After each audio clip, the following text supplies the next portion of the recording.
Hey everyone, welcome back to Booked and Rooted. I know it's been a while since I've done a video, but I am back with a video today. And today is going to be a little bit different. I will not be talking about plants today, I will be talking about books. Hence the name, Booked and Rooted. So, I think I've already told you before that this channel won't just be about plants. So, it's going to be a mix of both plants and books. So today I'm just coming in to do just a little wrap up of the books that I read last month and to show you the books that I'm reading this month. Well, the books I'm currently reading this month. So if you're interested, keep watching. Okay, so last month I read about 3.5 books. Reason why I say 3.5 is because I had set out to read a certain amount of books. It was not really a certain amount, but there was like a group of books I wanted to read for Black History Month. They were in the plan. However, I am notorious for not sticking to my TBR. That's why I have told myself that I don't really want to do those because I have a hard time sticking with them. So out of the books that were in my TBR, I read completed one book out of those books. So without further ado, I'll go ahead and go through the books that I did read and tell you a little bit about how I felt about them, what they're about, things like that. So one of the first books I read for February, Black History Month, is The Last Thing You Surrender. And this book is by Leonard Pitts Jr. It is basically about various lives and the things that take place in various lives during World War II, and the things that basically trigger like a chain reaction of events that bring these people together who are people who are more than likely not to have any type of bond. This book deals with racism, abuse, rape, torture. I mean, it's a really, really good book. I think I gave this like a 5 stars on Goodreads. I don't think I've done a review of this on my blog, but I do intend to at some point. I just kind of got to get my mind around it.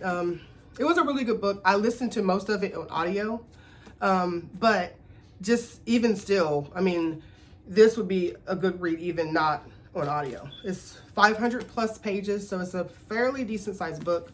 I still have all my tabs in from like different things that really stood out to me that I want to kind of address when I do a review. Now today I won't really be doing a mini review. It's more of just kind of saying that I read this book and I liked it. It was good. I didn't like this. I didn't like that, or whatever about the book. Not necessarily a review.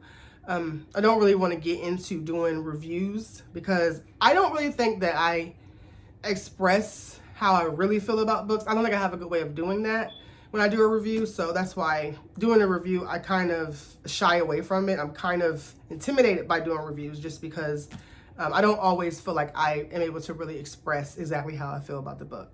So yeah, you won't really see any reviews unless there's something that really, really stands out and I really, really want to share my feelings or thoughts on it. So this book it's a Pulitzer Prize winning, well, he is a Pulitzer winning journalist, and this is Leonard Pitts Jr., best-selling novelist of Freeman. It's a new historical page-turner, great American tale of race and war, following 3 characters from the Jim Crow South as they face the enormous challenges World War II triggers in the United States. So basically, in this book, one of the characters, George, which is a white male, he is in the war. He's serving in the war. In the beginning of the book, he almost dies. A black man saves him. That black man happens to be the husband of another character, Thelma, and he feels indebted to her, to her husband and her family.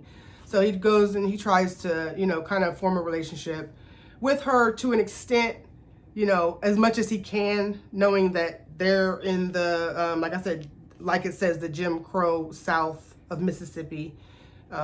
White people and black people didn't have those types of relationships. This book, there's so many parts in this that made me so mad, just so angry. So, and that's usually how it is when you read books like this. And I'm not really a big fan of books, especially ones with slavery, you know, about slavery and stuff like that. I really am not a big fan of those books because they drive me, like, just make me really irritated. So either way, like I said, this was really good. I do recommend this. If you have not read it, definitely put it on your TBR.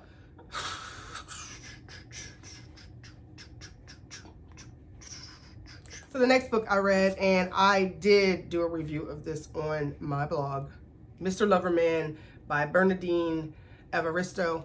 I love this book so much. It was really, really good.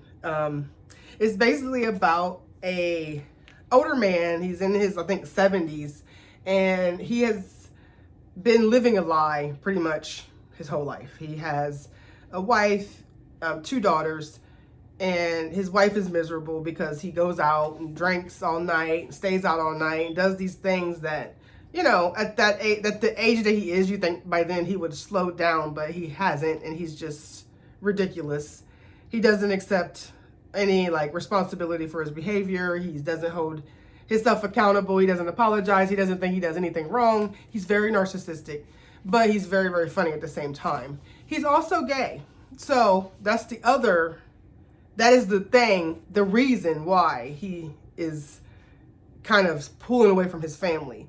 At the end, everyone kind of has a happy ending to an extent because he finally admits, you know, what he is to his family and to himself, and goes on to live his life with his lover that he's had all this time, which is his best friend.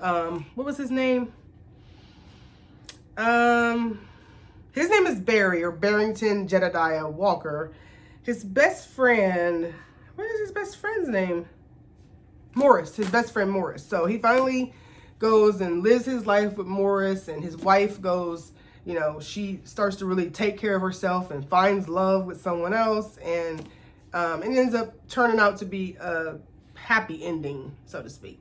But this one, I definitely do recommend it. I loved it. I think I gave it a 5 stars too. And the next book I read was Lakewood. This is a debut by Megan Giddings. It was sent to me by Amistad, which is the imprint of HarperCollins Publishers. And this book is basically about a girl who her grandmother passes away, and her family, she realizes that her family has some debt, and she's really concerned about it. She's in college, but she drops out of college to go and do this job where they promise that she can basically, they'll take care of her mom because her mom is sick as well. They'll take care of her mom, take care of her family debt, do all these things for her. She won't have to worry about it. However, this job is like, basically they're just experimenting on people, and it's a race thing. So it's Black people that they're targeting, or people of color that they're targeting to do these experiments. And they're doing all these mind tricks, all these different experiments that are pretty much messing people up.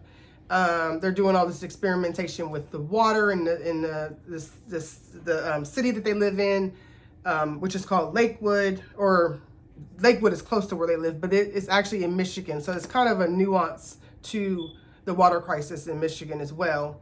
And it's really good. This is a proof. So there was a lot of, like, you know, typos and things like that. Not a lot, but there was a few typos in the book. I would not mind rereading it in an original copy just to kind of get maybe a better understanding of some of the things I could have possibly missed in the story. But it was overall pretty good. I read through this pretty quickly. It's kind of like, it's one of those books where you read it and you want to know what's, like, it's not ultra interesting, but you want to know what's going to happen. So that's kind of what kept me going with this one. And the last book, now this is the book I did not finish, but this is the book that was also on my TBR for the month of February, for Black History Month. And that is Linden Hills by Gloria Naylor. This one, it's good. It's almost like the Lakewood book. You want to know what happens in the end. You want to know what the story is leading to, but it was so much, like, I don't know, just, I tried really hard to get through this one, and it's just, I found myself, like, falling asleep while I'm trying to read it, because it's so much, like, it'll be really good parts that's like, oh, what's going on? And then it'll be parts that is just like, what am I reading? So I do want to revisit this. I got like halfway through this, so I should have kept going with it. But there was other books I wanted to read, so I just was like, I'm just going to sit it to the side and maybe I'll come back to it later. But yeah, this is the one that I did not finish. Okay, so on to this month. This month I read, I had 3 books that I plan to read. I've already read 2, so I'm doing very, very good for my TBR this month. The Girl with the Louding Voice is one that I read. I'm not going to talk about that yet because I'm doing a review on my blog. I will link my blog down below so you guys can check it out. The review will be out on tomorrow. And the other book that I read is When They Call You a Terrorist, which is nonfiction by Patrice Concolers.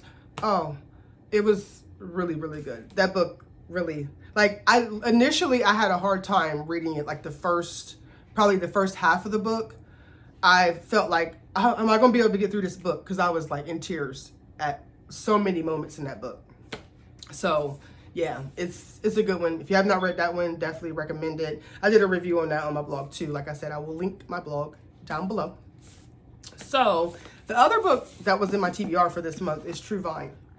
And this one is by Beth Macy. It's the story of 2 brothers, a kidnapping, and their mother's quest. A true story of the Jim Crow South. So basically, this book is about 2 albino brothers who get stolen, not kidnapped, stolen from their mother by a white man to be circus freaks. Pretty much, that's what this is about. This is a little slow going. Like, I'm struggling through it just because there's so much backstory. Like, Macy just kind of goes through so much of the history of True Vine and the history of the Jim Crow South. She doesn't really talk about the brothers a lot, in my opinion, and a lot of also the history of the circus industry back then. How, people were, dwarves or people who are midgets, things like that. People like that who were considered to be freaks and made, exploited for profit. So she kind of goes into a lot of backstory, and I'm going to keep reading it because I do want to read it, but it's kind of tough to get through because it's a lot of it's kind of laggy. Like, I'm just kind of like, can you kind of get to the point? Can we get to the story of what happened with the brothers? Because that's what I really want to read about, and that's what this is supposed to be about. Okay, I understand that you gotta kind of, lead up to what you're getting to, but still, I just feel like there needs to be more about. I mean, at this point, I'm on page 70, and she hasn't talked about the brothers a lot, in my opinion. She has talked about them, but not as much as I would appreciate her talking about them, especially because the book is about them.